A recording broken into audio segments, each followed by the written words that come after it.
Arthroscopy কি? ছোট একটি ফুটার মাধ্যমে বিশাল বড় বড় অপারেশন, এটিই আর্থ্রোস্কোপি। এক কথা যদি বলি, আমি ডাক্তার খন্দকার নাফিজ রহমান, অর্থোপেডিক্স, আর্থ্রোস্কোপি এবং আর্থ্রোপ্লাস্টি সার্জন। আজকে আপনাদের সামনে আমি একটু তুলে ধরবো যে আর্থ্রোস্কোপিটা আসলে কি জিনিস। সারা বিশ্বে এখন এই বড় বড় করে কেটে অপারেশন, এটি কিন্তু আস্তে আস্তে বন্ধ হয়ে যাচ্ছে।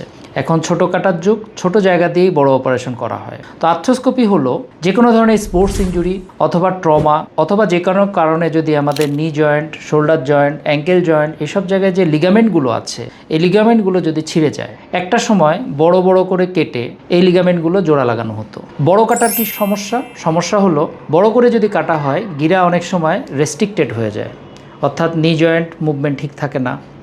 পেশেন্টকে তার যে ডেইলি লাইফ, সেই ডেইলি লাইফে ফিরিয়ে আনা যায় না খুব দ্রুত।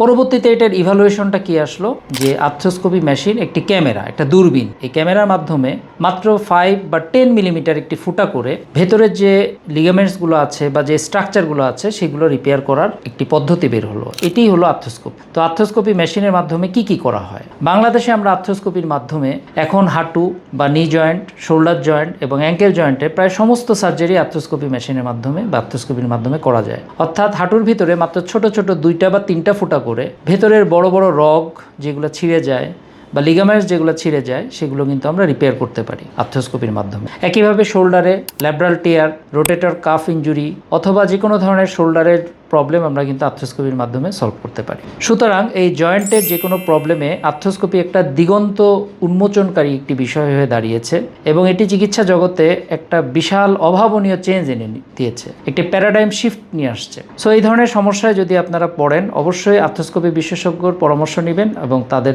শরণাপন্ন হবেন। আর্থ্রোস্কোপি বিষয়ে আপনাদের যদি আরও কোনো প্রশ্ন থাকে, আপনারা কমেন্ট বক্সে আপনারা আমাকে জানাবেন, আমি চেষ্টা করব সেগুলোর অ্যান্সার দেওয়ার। সবাই ভালো থাকবেন। আসসালামু আলাইকুম।